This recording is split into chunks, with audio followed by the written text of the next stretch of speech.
Our second chapter is electrostatic potential and capacitance. Okay. So potential in physics means work done. And whatever work we do, it will be stored as the potential energy.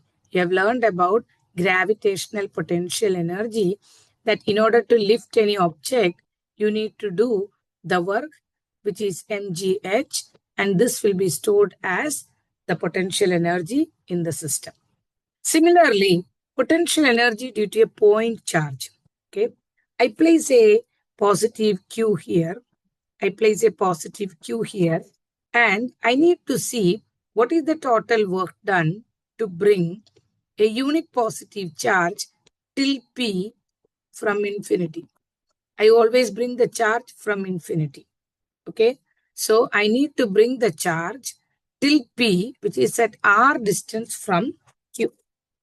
So first of all, I will assume that let that point P be here, okay, at a distance of R prime, at a distance of R prime. And I will move it through a small distance dr prime first, okay. So in this intermediate point, what will be the force acting? Force acting will be equal to 1 by 4 pi epsilon 0 capital Q into 1 coulomb divided by R prime square. This is the total force acting. And you know that this is this force, with this we can find the work done. So in order to move dr prime, what is the small work done? Small work done will be equal to, work done is force into displacement. Okay. So this will become 1 by 4 pi epsilon 0 Q divided by R prime square, okay, into dr prime. But you know that your dr prime, the distance is in the negative direction, that is dr prime is negative, so there will be a negative sign. Otherwise also, we are doing the work against the field of plus q. So that is minus. Now how you will find the total work done? Total work done is integral of all the dw from infinity till r. So this will become integral of infinity till r minus, I took it out, 1 by 4 pi epsilon 0 q divided by r prime square into dr prime. So now in this I can take all the constants out. So minus 1 by 4 pi epsilon 0 and q can be taken out. So you have integral of infinity till r 1 by r prime square. Okay. Since we don't have a perfect integral for 1 by r square, I will bring that 1 by r square, the r prime square on top. So r prime, it will become raised to minus 2 dr. And we know that integral of x raised to n dx is equal to x raised to n plus 1 divided by n plus 1. So this will become minus q divided by 4 pi epsilon 0. Integration will be r prime raised to minus 2 plus 1 divided by minus 2 plus 1. Integration limit is from infinity till r. So from this we get minus q divided by 4 pi epsilon 0 r prime raised to minus 2 plus 1 is minus 1. So this minus 2 plus 1 minus will cancel with this minus. So what we have is only 1 by r prime will be left, and this will become plus. And the integration limit is from infinity till r. So first we will put the value of r.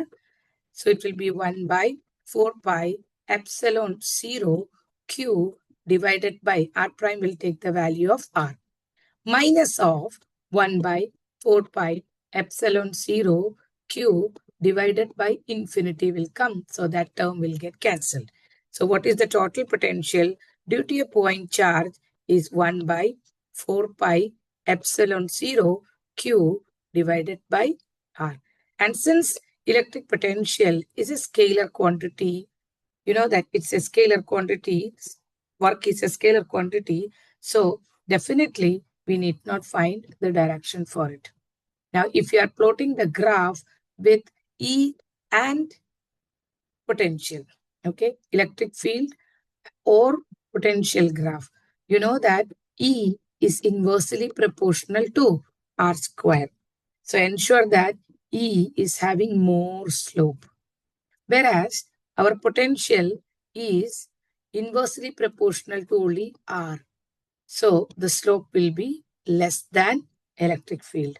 So this will be potential and this will be electric field.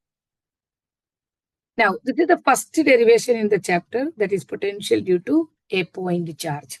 The next is potential due to a dipole. When we did the dipole in chapter 1, we took e-axial and equatorial as two different derivations. Okay, but here potential due to dipole, we will do it as single derivation. Okay, how we do is first we take plus q minus q. This is the dipole, and this is the distance between the dipole is 2a. And from the center, I'm going to find the field at point P at a distance of r, making an angle theta. So from plus q, this will be at r1, and from minus q, it will be at r2. So what is the potential due to the first charge? Potential due to plus q will be equal to 1 by 4 pi epsilon 0 q divided by r1. And what is the potential due to minus q? 1 by 4 pi epsilon 0 minus q divided by r2. And the total potential is add both of them. So 1 by 4 pi epsilon 0 q is common, and we have 1 by r1 minus 1 by r2. Now we need to find this 1 by r1 and 1 by r2. Now by taking the vector algebra for each of them, okay, remember this is the first triangle and we need to find r1. R1 is greater. So r1 square can be found as r square plus a square, okay. And when we are taking, this will be the direction which is coming, okay.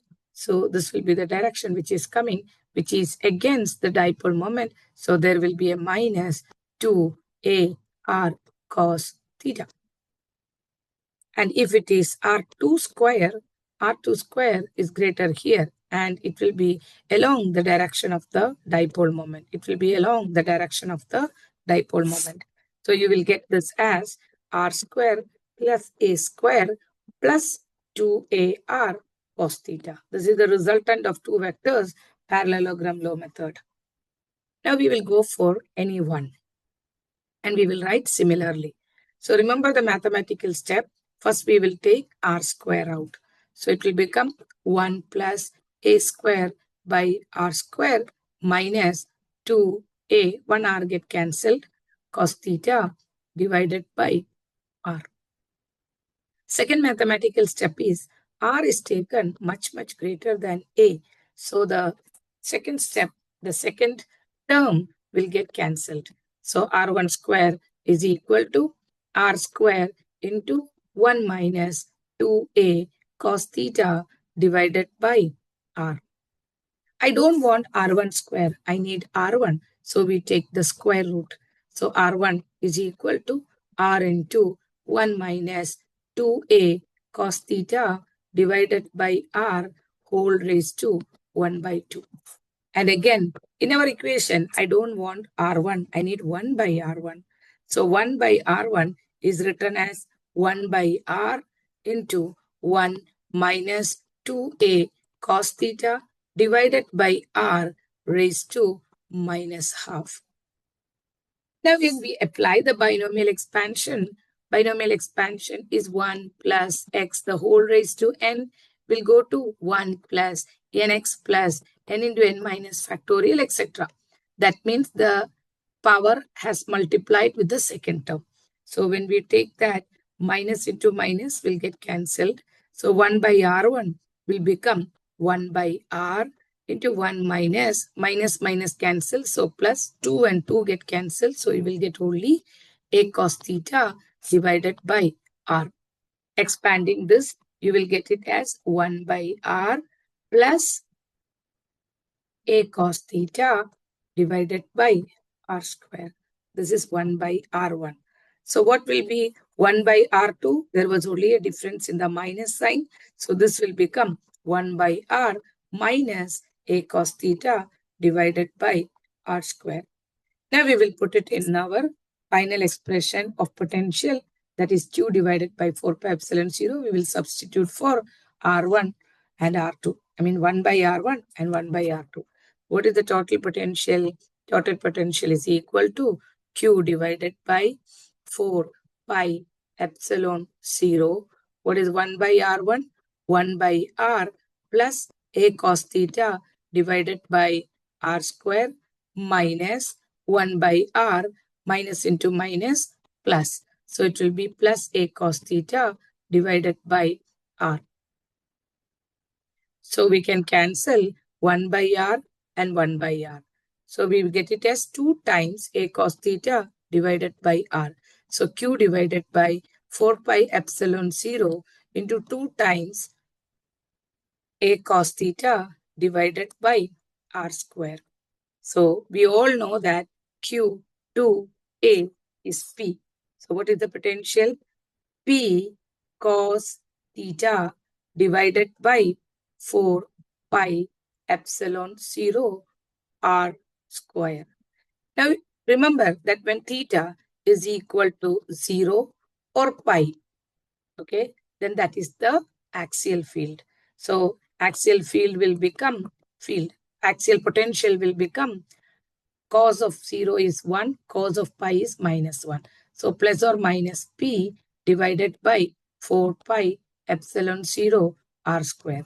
But equatorial point means theta is equal to pi by 2 and cos of pi by 2 is 0. Therefore, the potential will go to 0. So remember, on a dipole, okay, on the equatorial point, E will be minus P divided by 4 pi epsilon 0 R cube. That means there is a finite field, but potential will be 0.